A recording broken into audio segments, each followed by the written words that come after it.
은행 로비는 이른 아침부터 많은 사람들로 북적이고 있었습니다. 저는 아주 오래 전부터 이 은행에 제가 가지고 있는 전 재산을 맡기고 있었고, 오늘은 중요한 상담을 위해 방문한 날이었지요. 하지만 그날 저는 상상조차 하지 못한 상황을 마주하고 말았습니다. 안녕하세요. 저는 오전에 전화를 드렸던 김경자입니다. 지점장님을 좀 뵙고 싶은데요. 은행에서 지점장을 찾는다는 것은 일반적이지 않다는 것을 알고 있었기에 창구 직원에게 부탁을 하는 것이 조금은 민망하기도 하고 떨리기도 했습니다. 여직원은 저희 서류를 잠시 살펴보더니 잠시 기다려달라고 요청한 후 자리를 비웠어요. 그리고 한 10분 정도 기다렸을 즈음 기다렸던 은행의 지점장이 나타났습니다. 이 지점장은 바로 제 모든 것을 바쳐 소중하게 키운 제 아들이었어요. 고객님, 저를 찾으셨다고요? 무슨 일 때문에 그러십니까? 아들이 제게 말을 건넨 순간 저는 당황스러움에 말문이 막히고 말았습니다. 아들은 저를 가족이 아닌 생판 처음 본 남처럼 대하고 있었어요. 아들의 행동에 당황스러워하는 건 비단 저뿐만이 아니라 은행 직원들도 마찬가지였습니다. 마음 같아서는 어머니 무슨 일 있으세요? 라고 물어봐 주길 바랐습니다. 하지만 아들은 제 이름을 부르지도 저를 알아보는 내색도 하지 않았습니다.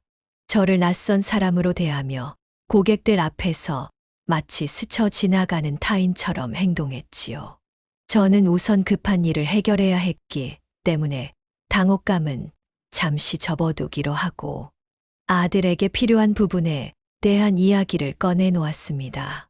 제가 이 은행의 계좌를 2개 정도 가지고 있거든요. 2개 다 해지를 좀 하고 싶어서요. 통장 해지에 관련된 이야기를 꺼내니 아들은 조금 당황스러워하다. 이내 확인을 해보겠다며 키보드를 두드리고는 뭔가를 확인하기 시작했습니다. 그리고 제게 이렇게 이야기를 하더군요. 고객님, 죄송하지만 지금 당장은 계좌 해지가 불가능하다고 나옵니다. 네, 그게 무슨 말이죠? 죄송합니다. 저희 은행 방침상 계좌를 해지하는 게 어려운 계좌라고 나오네요. 계좌 만드실 때 직원분께서 설명을 해주셨을 텐데 아무튼 제가 해드릴 수 있는 건 없을 것 같습니다. 죄송합니다. 아들은 제게 고개를 꾸벅 숙이며 다시 원래의 자리로 돌아갔고, 저는 당황스러움에 한참을 앉아 있다. 이내 다음 순서를 부르는 소리에 겨우 몸을 일으켜 은행 밖으로 나왔습니다. 저를 전혀 처음 보는 사람처럼 대하는 아들의 모습과 이유도 알려주지 않은 채 계좌를 없애는 것이 어렵다고 말하는 것을 듣고서 마음속으로만 품고 있었던 의심이 확신이 됐습니다. 그래서 이제는 30년간 쓰지 않고 알뜰살뜰 모아왔던 저의 전 재산에 대한 행방을 제대로 알아봐야겠다고 생각했어요. 이게 어떻게 된 일일까요? 지금 지점장인 아들이 고객으로 찾아온 어머니를 모르는 사람처럼 대하는 것도 모자라 통장 해지도 못하게 하고 있는데요. 오늘은 김경자님의 사연입니다. 어떤 내용의 이야기일지 바로 들어보도록 하겠습니다. 안녕하세요. 저는 김경자라고 합니다. 지금부터 제 이야기를 들려드리겠습니다. 제 삶은 다른 사람들과는 다르게 조금 험난했어요. 20여 년 전 사랑하는 남편을 위암으로 잃었고, 그때부터 지금까지 쭉 아들만 바라보며 살았죠. 남편은 세상을 떠나기 일주일 전까지도 어떻게 해서든 살기 위해 조금이라도 낫기 위해서 이를 악물고 치료를 받았습니다. 저는 그런 남편을 위해 해줄 수 있는 게 아무것도 없었기에 그저 미안함에 눈물만 흘릴 뿐이었어요. 암 진단을 받고 투병을 하는 3년이라는 시간 동안 남편은 하루도 빠지지 않고 저와 아들 걱정만 했습니다. 본인의 건강은 신경 쓰지 않고 가족들만 걱정하는 모습에 제발 걱정 좀 그만하라고 화를 냈던 적도 있었어요. 여보, 당신 지금 환자야. 그것도 위암 사기 환자. 치료에만 전념해도 모자랄 판에 왜 자꾸 멀쩡한 우리 걱정을 해. 우리는 우리대로 알아서 밥도 잘 먹고 잠도 잘 자고 일상생활 잘하고 있으니까 걱정 그만하고 낫는 데에만 집중해. 이러다 당신 몸만 더 망가지겠어. 내가 미안해서 그러지. 옆에서 당신 집안일도 도와줘야 하고, 건욱이랑 같이 축구도 해야 하는데, 집안의 기둥이 되어야 할 사람이 여기서 이러고 있으니까 미안해서. 미안하다는 말이 어찌 그렇게 가슴이 아프던지. 어지간하면 남편 앞에서 약한 모습을 보이고 싶지 않았지만 남편의 입에서 미안이라는 단어가 나올 때마다 속상함에 눈물을 흘리던 날이 종종 있었습니다.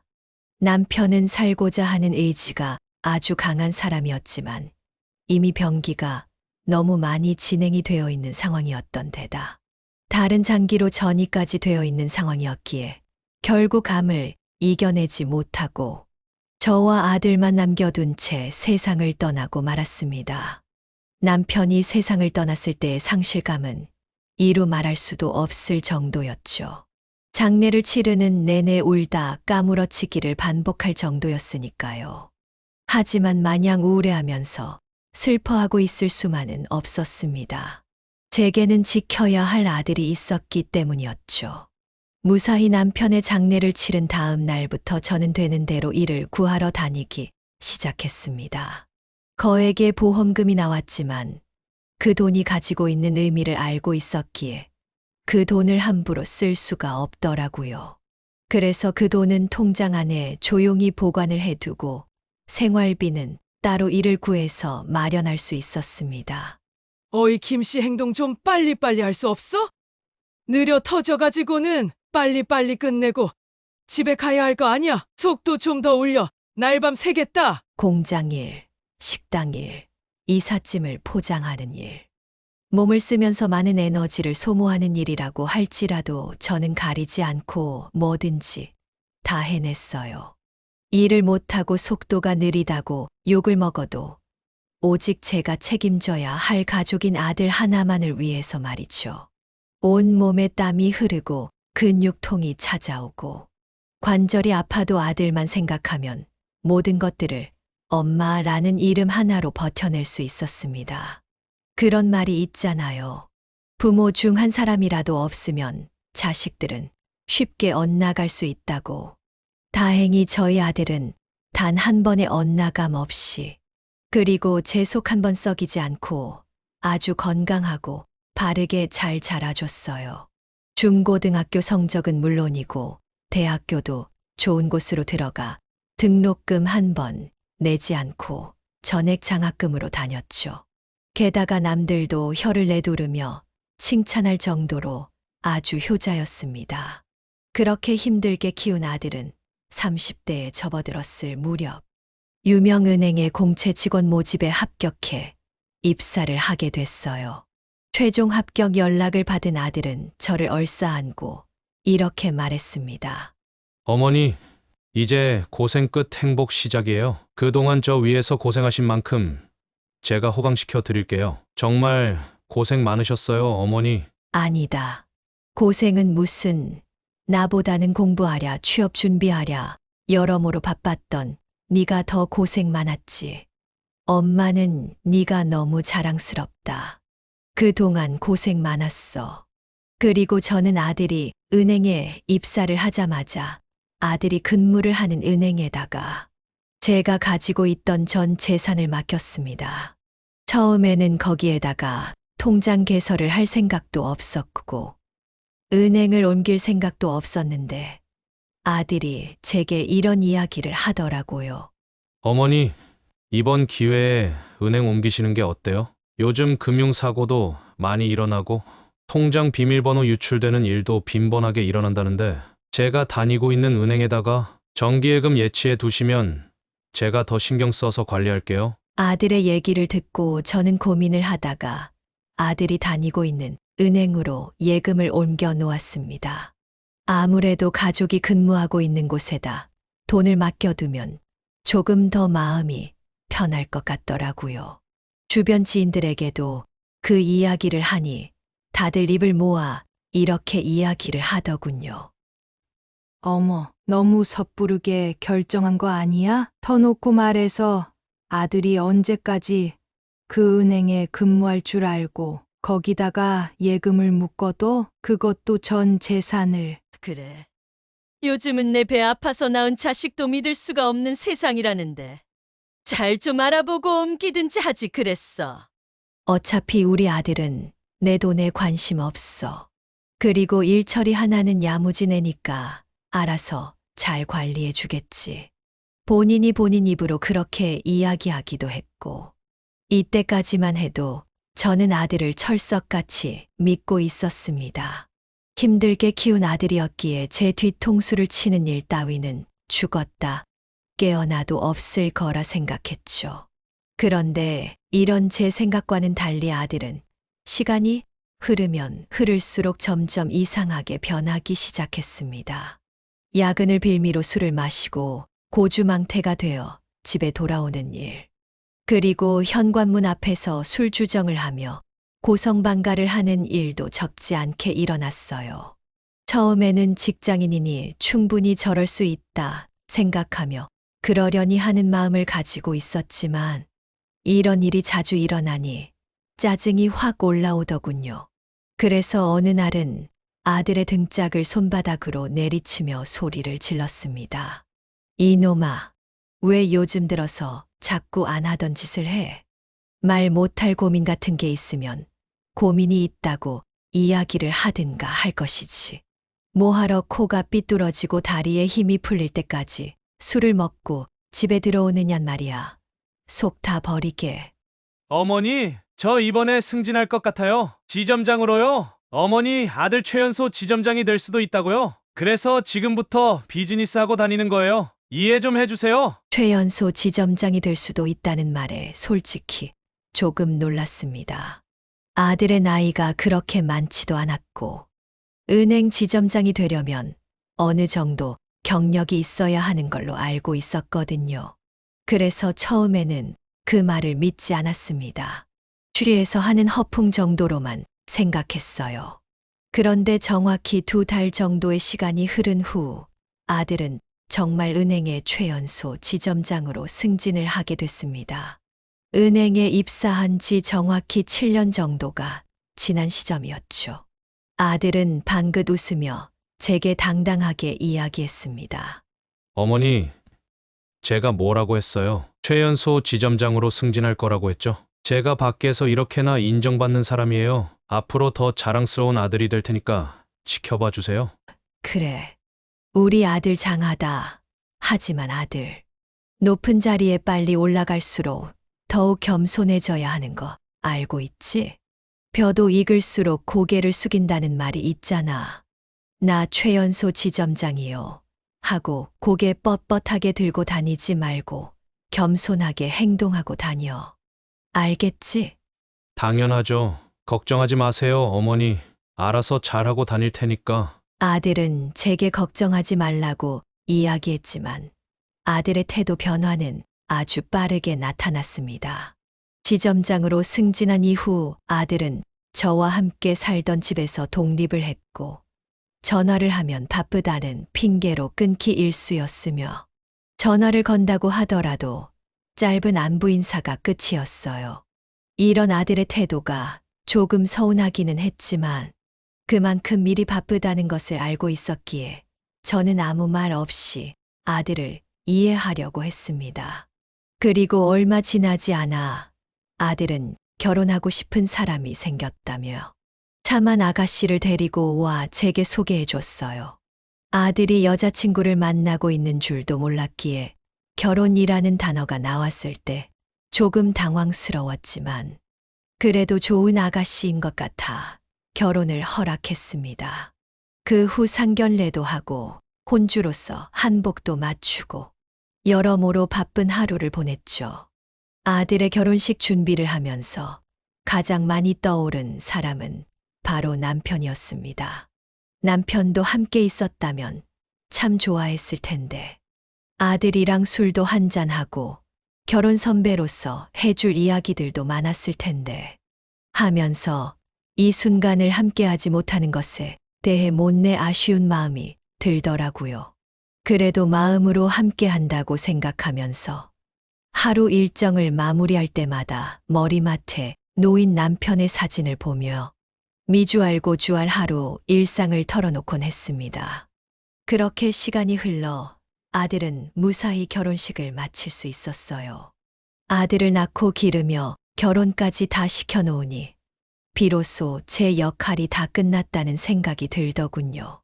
그리고 아들과 며느리는 신혼여행을 다녀온 후 집에 찾아와 제 손을 꼭 잡고 이렇게 이야기했습니다. 어머니, 그동안 제가 일한답시고 어머니한테 신경 많이 못 써드렸죠. 그거 때문에 서운하셨을 거 다 알아요. 이제 가정도 생겼으니까 자주 전화드리고 또 자주 찾아올게요. 맞아요, 어머님. 이제부터는 제가 딸처럼 살갑게 행동할게요. 아이고, 됐다 됐어. 다들 각자 밥벌이 한다고 바쁠 게 뻔한데 뭐하러 그래. 그래도 이렇게 말이라도 해주는 것만으로 고맙다. 빈말이라는 걸 알고 있었지만 말이라도 이렇게 해주니 밉지는 않더군요. 결혼한 지 6개월 정도 될 때까지는 아들이고 며느리고 모두 제게 잘 대해줬습니다. 그런데 시간이 지날수록 아들은 물론이고 며느리까지 연락이 잘 되지 않더군요. 잘 지내냐고 문자를 넣어도 단답만 돌아오고 예전처럼 전화도 잘 받지 않고요. 서운하다기보다는 젊은 사람들이고 다들 직장이 있어서 바쁘겠구나. 내가 이렇게 연락을 하는 것 자체가 귀찮겠구나. 라는 생각이 들어 저도 아들과 며느리에게 굳이 먼저 연락을 하지 않게 됐습니다. 차라리 신경을 쓰지 않고 사는 게 훨씬 편하더군요. 그렇게 서로가 서로를 신경 쓰지 않고 지내던 어느 날 며느리가 갑작스럽게 저를 찾아왔습니다. 어머님, 저 왔어요. 그동안 잘 지내셨어요? 어머, 내가 연락도 없이 어쩐 일이니? 내가 집에 없었으면 어떡하려고. 에이, 전 척하면 척이잖아요. 어머님이랑 커피 한잔 하고 싶어서 찾아왔죠. 너무 바빠서 연락도 제대로 못 드린 것 같아 죄송하기도 하고. 저 들어가도 될까요, 어머님? 그래, 들어와라. 갑작스럽게 찾아온 며느리가 조금은 당황스럽기도 했지만 한편으로는 반갑기도 했기에 저는 흔쾌히 문을 열어줬습니다. 그리고 저희 두 사람은 식탁에 마주 앉아 며느리가 사온 빵과 함께 티타임을 가졌어요. 살짝 어색하긴 했지만 이 어색함도 나쁘지는 않았습니다. 한참 동안 흐르고 있는 침묵을 어떻게 깨야 하나 고민하던 그때 며느리가 먼저 입을 열었어요. 어머님, 건욱 씨가 요즘 연락을 잘 안 해서 서운하시죠? 그이가 요새 정말 많이 바빠졌어요. 이래저래 실적 관련해서도 그렇고 집에도 늦게 들어와서 저랑 자주 싸우고 그런다니깐요. 아이고, 건욱이가 많이 바쁜가 보네. 밥은 잘 챙겨 먹고 다니나 걱정이다. 밥은 정말 잘 챙겨 먹고 다녀요. 사실 오늘 이렇게 온 것도 건욱 씨가 어머님한테 한번 가보라고 해서 온 거예요. 물론 제가 오고 싶은 것도 있었지만요. 어머님께 연락 자주 못 드려서 죄송하다고, 집에 오면 항상 씻고 골아 떨어지기 바빠서 그런다고, 죄송하다고 좀 전해달라고 하더라고요. 가족끼리 죄송할 게 뭐 있어. 바쁘면 그럴 수도 있는 거지. 며느리의 이야기를 듣는 내내 저는 이상하다는 느낌을 지울 수가 없었습니다. 무엇보다 손목에 차고 있는 명품 시계와 새로 산 것 같은 가방이 시선을 끌더군요. 제가 알기로는 며느리가 월에 받는 월급으로 저런 걸 사는 건 어렵다는 것을 알고 있었기에 저는 자연스럽게 며느리에게 얘기를 꺼냈습니다. 그건 그렇고 요즘 생활은 괜찮니? 돈 문제 같은 건 없고. 제 질문에 며느리는 잠시 말을 망설이더니 웃으며 대답했습니다. 아, 네, 어머님. 그런 건 전혀 걱정 안 하셔도 돼요. 저희 다른 건 몰라도 돈 관리 하나는 아주 철저하게 하고 있으니까요. 부부 사이도 이상 없어요. 엄청 행복하게 잘 지내고 있으니까 걱정하지 마세요. 며느리의 말이 어딘가 어색하게 느껴졌습니다. 말로는 아무 이상 없다고 이야기를 하지만 실상은 그게 아닌 것 같았죠. 며느리가 집에 왔다간 그날 이후 저는 무언가 잘못되고 있다는 불길한 예감을 지울 수 없었습니다. 하지만 그 불길함을 실제로 들춰볼 용기는 도무지 들지 않더군요. 시간이 지날수록 제 마음은 복잡해져만 갔어요. 아들의 태도는 물론이고 며느리의 말과 행동에서 무언가를 숨기고 있다는 느낌이 강했기 때문이었죠. 사실 제게도 그동안 누구에게도 말하지 않았던 비밀이 있었어요. 바로 남몰래 관리하고 있었던 부동산 임대 수입이 있다는 것이었습니다. 보험금도 보험금이지만 부동산 수입이 있다는 건 아들을 포함한 주변 사람 모두가 모르고 있는 사실이었어요. 그 돈은 제가 아들을 위해 더 나은 미래를 준비하면서 비상금처럼 따로 관리해온 것이었습니다. 부동산 수입을 알리지 않은 건 그 돈이 있다는 사실을 알고 혹시라도 아들이 자립심을 잃을까 걱정스러웠기 때문이기도 했지만 제가 살아가는 데 있어서 마지막 버팀목으로 남겨두고 싶었기 때문이었습니다. 그러나 이제는 아무도 모르는 이 비밀을 어떻게 활용해야 할지 고민이 됐습니다. 이 사실을 숨겨두는 것만이 답은 아닐지도 모른다는 생각이 들었기 때문이었죠. 그러던 어느 날, 지인을 만나기 위해 시내에 있는 백화점에 들렀다가 우연히 아들과 며느리가 함께 쇼핑하는 모습을 보게 되었습니다. 아들과 며느리는 명품샵 바로 앞에서 대화 중이었고 제가 있다는 것을 전혀 눈치채지 못한 것 같았어요. 그래서 두 사람이 무슨 대화를 나누는지 궁금해서 조심스럽게 다가갔습니다. 여보, 이 가방 너무 예쁘지 않아? 이번 달 신상이라는데 꼭 사고 싶어. 아이, 집에 비슷한 가방 많잖아. 이번 달에는 카드값도 감당 안 되게 많이 나올 텐데 다음 달에 사던지 아니면 다른 매장 둘러보던지 하자. 그 대화를 듣는 순간 저는 가슴이 철렁 내려앉았습니다. 카드값이 감당되지 않을 만큼 많이 나온다고. 그동안 저는 아들, 며느리가 안정적인 생활을 하고 있다고 믿고 있었는데 이 대화를 듣고 난 이 믿음이 와르르 무너져 내리는 듯한 기분이 들더군요. 혼란스러운 마음으로 지인을 만나고 돌아온 그날 밤, 저는 아들이 지점장으로 일하는 은행의 웹사이트를 찾아봤습니다.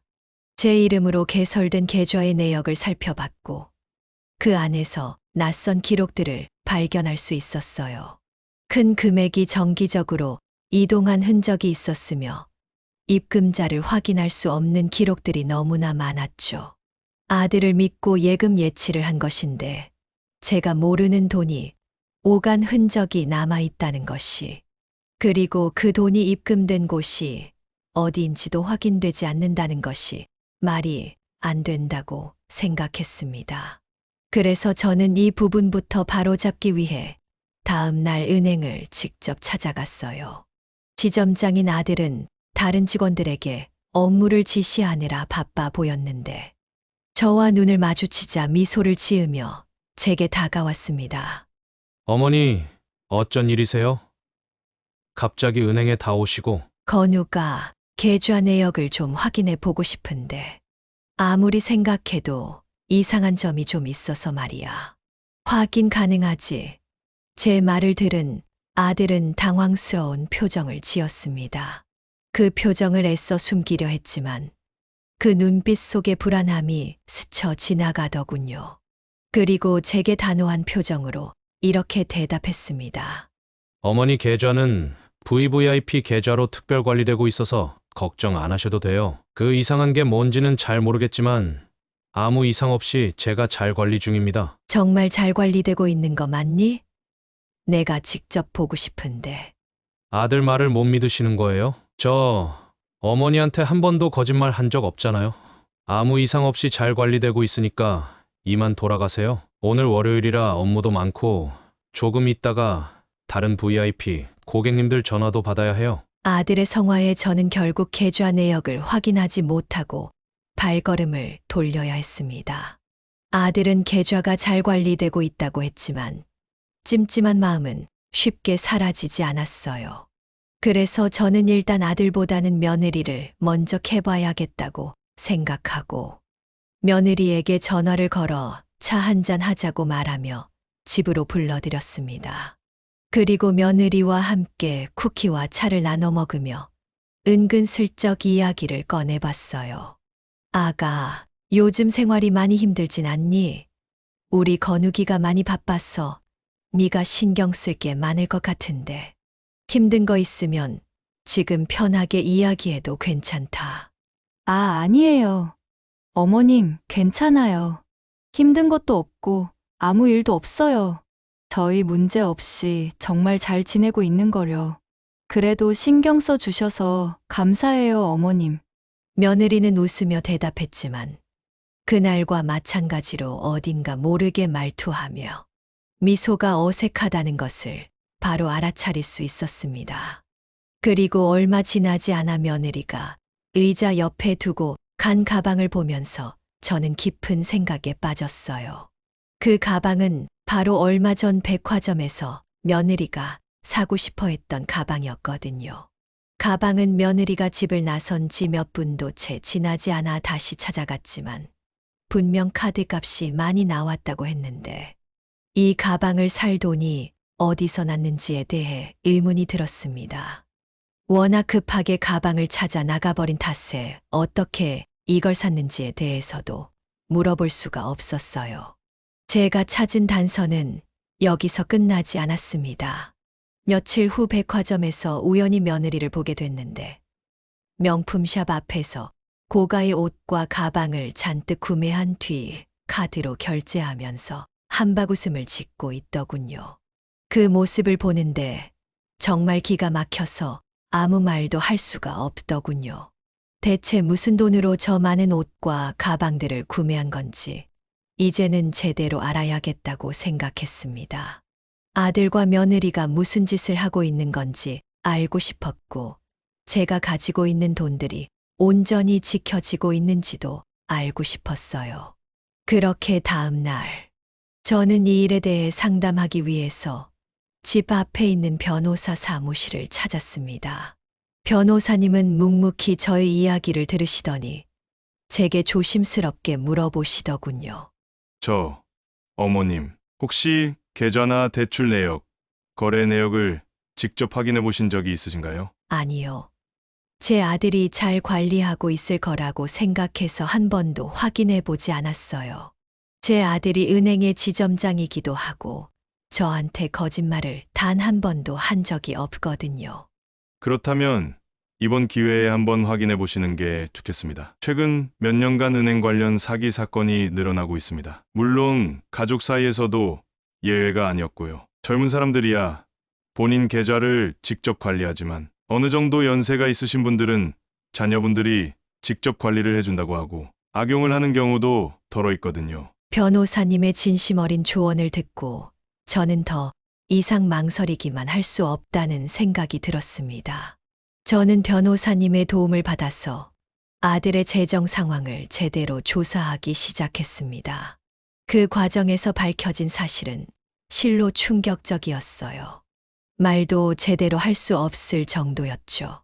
아니, 어떻게 이럴 수가 있단 말이야. 어떻게. 알고 보니 아들은 제 계좌를 사용해서 계속 실적을 관리하고 있었습니다. 제 계좌에서 큰 돈이 계속 왔다 갔다. 한 정황이 있었던 것도 모두 부정 실적 관리였던 것이었죠. 그보다 더 충격적이었던 건 바로 며느리였습니다. 혹시 몰라 며느리의 재정 상황도 확인을 해보자 하고 살펴봤는데 제 명의로 아들 은행에서 5천만 원 상당의 불법 대출을 받은 것이 확인되었습니다. 저는 그제서야 며느리의 사치가 어디서 비롯된 것인지 깨달을 수 있었어요. 제 명의로 대출을 받고 그 돈으로 많은 명품들을 사들인 것이었죠. 이건 있을 수 없는 일이야. 내가 얼마나 희생을 했는데. 모든 사실을 알아버린 제 목소리는 주체할 수 없이 떨렸고 그 순간만큼은 배신감에 숨이 막혀 곧 죽어버릴 것만 같았습니다. 하지만 이내 정신을 차렸어요. 이제 제가 해야 할 일은 분명해졌습니다. 잘못돼도 한참 잘못되어 버린 이 상황을 바로잡고 저의 전 재산을 다시 되찾아야 했습니다. 저는 변호사님과 함께 이 상황을 어떻게 해결할지에 대해 계획을 세웠어요. 우선 재산을 옮길 새로운 계좌를 개설하고 혹시나 모를 상황에 대비해서 제 이름으로 되어 있는 부동산의 명의를 믿을 수 있는 지인의 명의로 이전하며 아직 확인하지 않은 모든 대출 내역을 조사하기로 했습니다. 이 상황 자체가 눈뜨고 코 베인 상황이었기에 어떻게 해서든 움직여야 했고 해결하기 위해서 노력을 해야 했어요. 한 달이 걸리든 6개월이 걸리든 1년이 걸리든 말이죠. 저는 더 이상 아들과 며느리를 믿을 수 없었습니다. 그동안 아들에게 바친 모든 노력과 사랑이 결국엔 배신으로 돌아왔다는 사실을 받아들이기까지 시간이 걸렸지만 이제는 두 사람에게 주어질 수 있는 좋은 기회들을 모두 끊어버려야겠다고 마음먹었습니다. 변호사님은 저에게 몇 가지 중요한 포인트를 짚어주었습니다. 어머님, 아드님이 저지른 잘못을 드러내려면 모든 증거를 철저히 확보해야 합니다. 대출 내역, 계좌 변동, 그리고 아드님의 자산 흐름을 추적할 수 있는 모든 정보를 수집해 놓으시는 게 좋아요. 제가 옆에서 도와드릴 테니까 걱정하지 마시고요. 네, 그럼요. 오늘부터 당장 시작해야죠. 저는 변호사님, 그리고 변호사님이 연결해준 전문가들의 도움을 받아 여러 가지 방법으로 아들의 금융 정보를 파악하기 시작했습니다. 그리고 새롭게 개설한 통장과 부동산 명의를 이전하는 절차를 통해 위험한 일이 일어나는 것을 방지할 수 있었죠. 사실 말은 쉬워 보이지만 결코 간단하게 해결할 수 있는 일이 아니었습니다. 매일같이 은행에 가서 수많은 서류를 확인하고 부동산 명의 변경을 위한 법적 절차를 밟고 명의를 이전하는 지인에게 상황을 설명하고 이 모든 과정을 겪어내는 것이 너무 지치고 힘들기도 했어요. 그런 일련의 과정들이 끝나갈 무렵즈음 저는 아들 내외를 집으로 불러들였어요. 이 모든 일들을 끝내고 싶었기 때문이었죠. 그런데 웬일인지 아들과 며느리는 저희 부름을 거절하지도 않고 집으로 찾아왔어요. 불법 대출을 받은 돈으로 피부 관리까지 받은 건지 둘 다 낯빛이 무척이나 반질반질 하더군요. 며느리는 백화점에서 산 명품 옷과 가방을 메고 있었고 아들은 무미건조한 목소리로 제게 말을 걸었습니다. 어머니, 저희한테 뭐 하실 말씀 있으세요? 오늘은 다행히 일정이 없어서 바로 찾아올 수 있었어요. 하실 말씀 있으시면 빨리 해주세요. 저희 바쁘니까. 아들의 말투는 부드럽기는 했지만 그 안에 아무런 감정이 없다는 것이 느껴졌어요. 저는 그런 아들의 말에 한동안 아무런 말도 하지 못하다가 이내 천천히 말을 꺼냈습니다. 건우가, 내가 정말로 믿을 수 없는 걸 발견했어. 정말 다시 생각해도 꿈이었으면 좋겠다는 생각이 들 정도로 충격적인 걸 말이야. 네가 네 눈으로 그게 뭔지 직접 확인해봐. 제 목소리에는 그동안 쌓였던 분노와 절망이 한데 섞여 있었습니다. 제가 말을 꺼낸 그 순간 며느리는 불편한 표정을 지으며 손에 쥔 스마트폰을 만지작거리기 시작했고 아들은 잠시 머뭇거리다가 대답했습니다. 무슨 말씀이세요, 어머니? 뭘 보셨길래 그래요? 어디 한번 봐요. 건욱이 너 내 명예 사용해서 실적 쌓고 불법적으로 대출까지 받았지. 제 말이 끝나자마자 아들의 얼굴이 급속도로 확 굳어지기 시작했습니다. 며느리도 불편한 표정으로 스마트폰을 만지다 이내 얼음처럼 딱 굳어서는 제 얼굴을 바라보더군요. 둘 다 얼어붙어 버리는 걸 보니 맞네. 그 돈 다 너희가 쓴 거 맞지? 아들은 잠시 말문이 막힌 듯 하더니 이내 변명을 하듯 말을 꺼냈습니다. 어머니, 많이 놀라셨겠지만 제가 알아들으실 수 있도록 천천히 설명할게요. 그건 그냥 저희가 조금 힘들어서 그랬어요. 절대로 일부러 그런 건 아니었는데. 아들은 말을 돌리며 자꾸만 손톱을 물어뜯었어요. 죄송하다고 사과를 해도 모자랄 판국인데 힘들었다며 변명을 내뱉는 그 모습에서 저는 더 이상 아들에게 믿음을 가질 수 없다는 사실을 확인했습니다. 저는 떨리는 목소리로 아들에게 소리를 치듯 말했습니다. 조금? 너는 5천만 원이라는 돈이 조금이라고 생각하니? 너희들 명의도 아니고 내 명의로 내 허락도 없이 불법적으로 대출을 받은 거야. 너는 가족이니까, 네가 총책임자니까 당연히 할 수 있다고 생각했겠지. 들키지 않을 거라고 생각했겠지. 이건 명백한 범죄다, 건우가. 저는 최대한 이성적으로 단호하게 아들에게 이야기했고, 아들은 고개를 숙이며 더 이상 아무런 말도 하지 못했습니다. 그리고 며느리는 어색한 표정을 지으며 자리에서 일어나려 하더군요. 마치 본인은 아무런 잘못이 없다는 것처럼요. 저는 멈추지 않고 말을 이어나갔습니다. 너희들과 내 관계는 오늘로서 끝이다. 건욱이, 너는 오늘부로 내 아들이 아니고 세아가, 너도 내 며느리가 아니다. 너희들이 내게 준 상처는 말할 수도 없이 깊어. 더 이상 너희들의 잘못을 감싸줄 수만은 없겠다. 제 말이 끝난 후 아들과 며느리는 아무 말도 없이 조용히 집을 나가버렸습니다. 적어도 죄송하다, 잘못했다는 말은 할 줄 알았는데 끝까지 제게 아무런 말도 하지 않는 두 사람의 모습에 헛웃음이 나더라고요. 그날 밤 저는 깊은 생각에 잠겼습니다. 이제는 더 이상 속아줄 수 없었습니다. 아들에게 속았다는 사실이 저를 더 아프게 했지만 그럼에도 불구하고 저는 최종적으로 결단을 내리기로 했습니다. 제가 마지막으로 할 일은 은행에 가서 묶어두었던 모든 자금을 정리하는 일이었습니다. 이제부터 내 돈은 내 스스로가 지키고 관리해야 한다. 김경자, 너는 최대한 단호해져야 해. 정신 똑바로 차려. 저는 스스로에게 이렇게 다짐하며 은행으로 향했습니다. 은행으로 향하는 발걸음은 평소와 달리 무겁지 않고 가벼웠어요. 저는 이제 완전히 제 자신을 지키기로 결심했고, 아들과 며느리 내외가 제게 아무런 해악도 끼칠 수 없도록 모든 준비를 다 마쳤기 때문이었습니다. 은행 안으로 들어서자 언제나처럼 바쁘고 복잡한 분위기가 저를 맞이했습니다. 그리고 저는 창구로 가서 직원에게 이렇게 이야기했어요. 안녕하세요. 저 계좌 정리 좀 부탁드리겠습니다. 은행에 보관해 뒀던 자금을 다른 은행 계좌로 이동시키려고 해요. 제 말을 들은 직원은 다소 놀란 표정을 지으며 제게 신분증을 달라고 요청했습니다.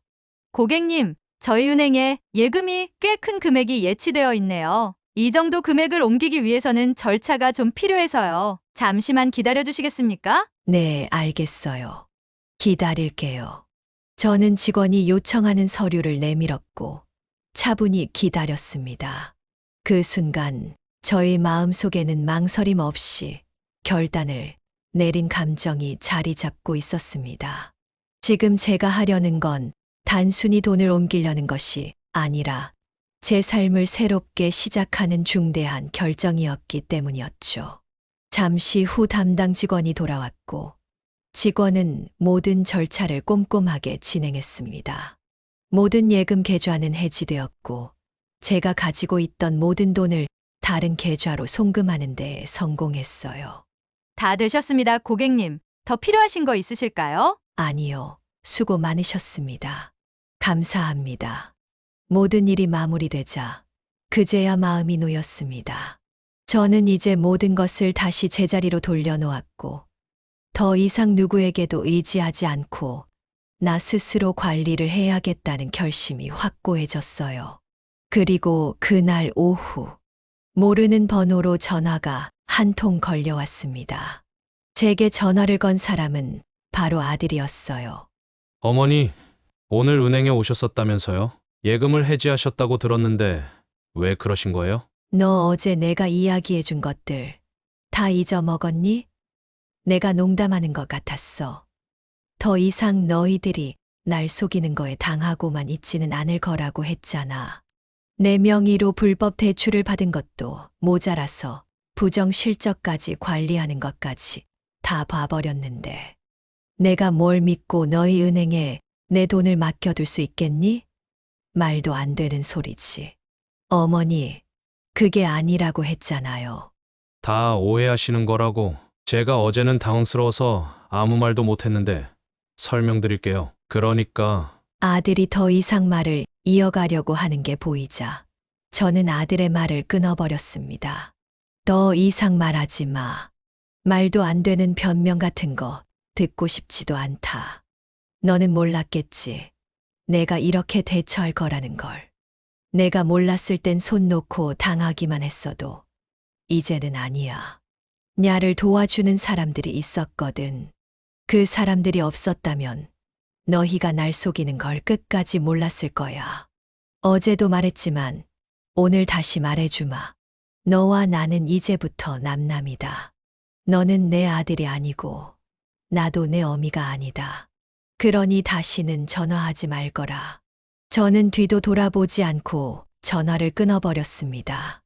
앓던 이가 빠진 것처럼 속이 후련해지는 것이 느껴졌어요. 제 옆에서 저를 도와줬던 사람들이 아니었다면 이 순간까지도 아들과 며느리의 소나귀에서 놀아났을 거라는 걸 상상하니 치가 떨리더군요. 차라리 지금이라도 알게 되어 정말 다행이라는 생각이 들었습니다. 그리고 이 일로부터 얼마 지나지 않아 시장에 장을 보러 갔는데 그곳에서 충격적인 소식을 듣게 됐습니다. 바로 아들이 다니고 있던 은행의 지점장이 바뀌었다는 사실이었죠. 시장 주인은 제게 소곤거리며 이렇게 이야기를 하더군요. 저기 제1은행 지점장 있잖아요. 최연소 지점장인데다가 일도 잘해서 이 동네 아줌마들한테 인기가 상당했는데 며칠 전에 해고됐다더라고요. 해고요? 왜요? 글쎄, 실적 뻥튀기에다가 횡령까지 했다던 거 있죠? 게다가 자기 아내가 불법 대출을 하도록 도움을 줬다나 뭐라나. 그래서 처벌을 받네 만의 이야기가 나오고 있던데 어휴, 젊은 사람이 간도 크지. 아들과 며느리가 저질렀던 모든 행위들이 세상 밖으로 밝혀지게 된 것이었어요.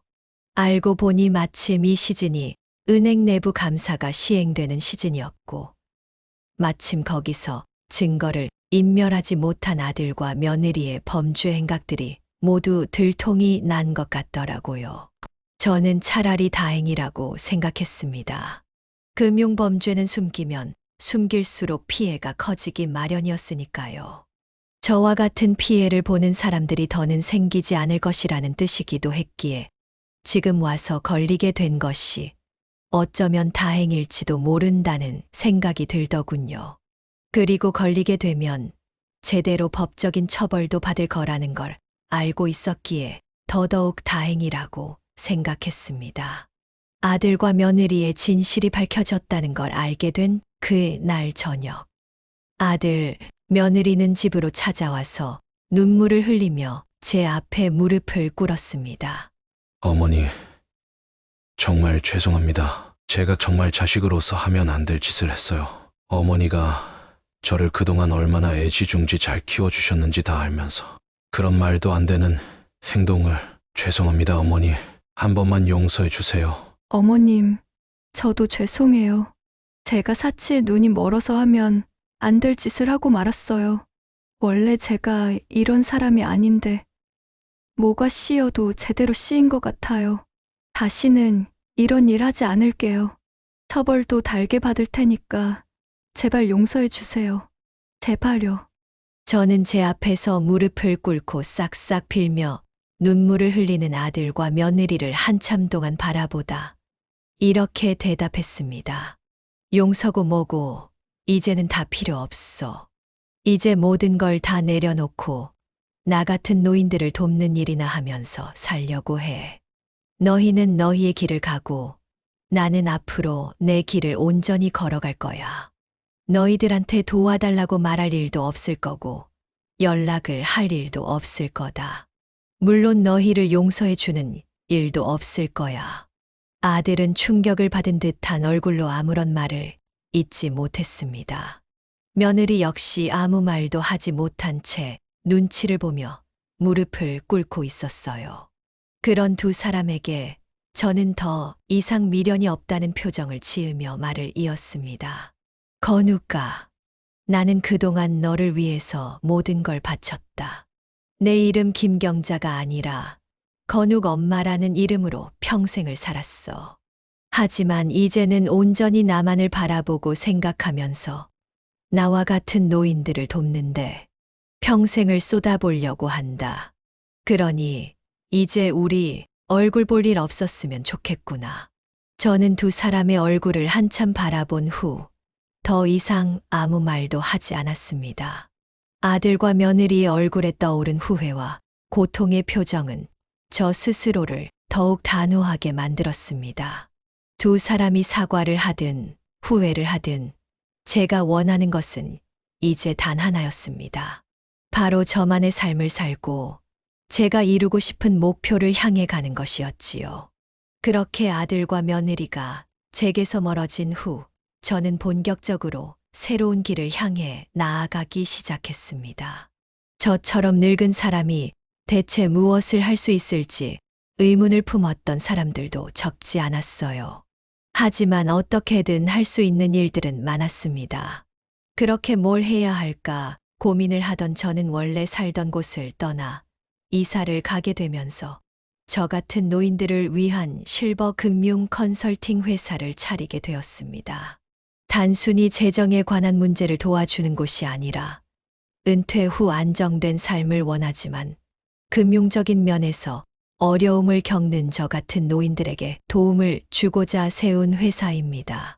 제가 겪었던 경험들을 바탕으로 다른 사람들이 금융적으로 안정된 삶을 살 수 있도록 돕는 방법을 가르쳐 주려고 합니다. 이 회사를 차리기 위해 저를 도와주셨던 변호사님은 물론이고 주변 사람들까지 모두 적극적으로 도움을 줬어요. 처음에는 작은 사무실에서 시작했지만 곧 저희 센터는 은퇴한 노인들 사이에서 입소문이 퍼지기 시작했습니다. 사람들은 내가 경험한 대로 과거의 실수나 교훈을 바탕으로 더 나은 재정관리법을 배우고 싶어 했어요. 그들은 저한테 그리고 제가 고용한 직원들에게 많은 것들을 배우며 점점 더 나은 삶을 위해 나아가기 시작했습니다. 대표님이 도와주신 덕분에 많은 것을 알게 됐어요. 그동안 금융 관련해서는 완전 무지한 사람이었는데 이렇게 배울 수 있다는 것이 얼마나 축복인지 모릅니다. 이런 회사를 차려주셔서 감사합니다. 어떤 어르신은 저에게 그렇게 말하며 눈물을 흘렸습니다. 그 말이 제 마음에 깊이 와닿았습니다. 바로 이 순간이 제가 간절히도 원했던 순간이었기 때문이었죠. 아휴, 별 말씀을요. 저도 처음에는 완전히 무지한 사람이었는데 주변 사람들 도움으로 정신 차리고 제대로 공부할 수 있었어요. 앞으로도 제가 도울 수 있는 일이라면 언제든지 도와드릴게요. 저는 그 어르신의 손을 따뜻하게 잡으며 말했습니다. 그때 그들의 고맙다는 말이 제 마음을 따뜻하게 했고, 저는 이 일이 바로 내가 해야 할 일, 그리고 했어야 할 일이었다는 것을 깨달을 수 있었어요. 그리고 몇 개월의 시간이 지나 아들이 제게 다시 연락을 했습니다. 어머니, 오랜만에 연락드려요. 잘 지내고 계세요?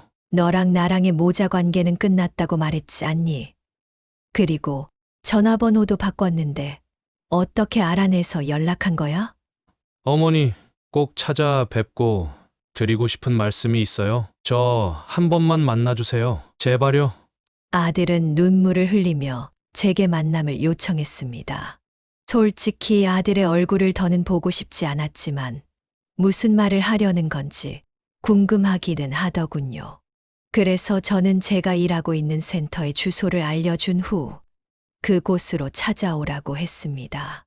몇 개월 만에 마주한 아들은 살이 쑥 빠져 수척한 모습을 하고 있었어요.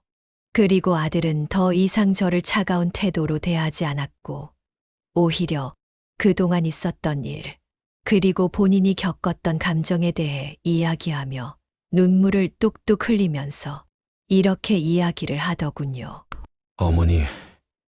어머니랑 멀어지고 나서야 깨달았어요. 제가 하면 안 될 짓을 저질렀고 얼마나 잘못했는지. 저의 과오로 명예도 잃고 자족도 잃어버리니까 정신이 확 들더라고요. 저 그 사람이랑 이혼했어요. 정신을 차리고 나니까 도저히 같이 살 수 없을 것 같아서요. 그리고 이혼하고 나니까 자족이라는 존재가 얼마나 소중했는지 깨닫게 됐어요. 그날 이후로 지금까지도 계속 후회만 하고 있어요, 어머니. 이제 와서 이러는 거 의미 없다는 거 잘 알고 있지만 정말 잘못했어요. 저 한 번만 용서해 주세요, 어머니. 아들의 사과는 눈으로만 봐도 진심이었습니다. 하지만 그 진심이 저에게는 큰 영향을 미치지 못했어요. 아들 며느리로 인해 그동안 제가 겪었던 고통과 배신감은 단순히 사과로 해결될 수 있는 것이 아니었습니다. 그가 아무리 후회한다고 눈물을 흘려도 저의 마음속에는 여전히 큰 상처가 남아 있었어요. 그래서 저는 아들에게 이렇게 대답했습니다. 내가 후회한다고 해서 그동안의 모든 일들이 사라지지는 않아. 우리는 서로 각자의 인생을 살아야 한다. 그게 너에게도 나에게도 좋은 일일 거야. 시간이 흘러서 그때도 나한테 미안한 감정을 느낀다면 그때 다시 찾아오거라. 그럼 그때 너를 다시 받아줄지 말지 생각을 해볼 테니 지금은 때가 아닌 것 같다. 아들의 눈에서 흐른 후회의 눈물은 제게 씁쓸한 감정을 남겼습니다. 하지만 저는 그 자리에서 그 눈물의 사과를 받아들일 수가 없었습니다. 아들, 며느리와 멀어지고 난 후에야 비로소 저 자신의 인생을 그리고 미소를 되찾을 수 있었기 때문이었죠. 아들의 후회는 이제 제게 아무 의미가 없었습니다.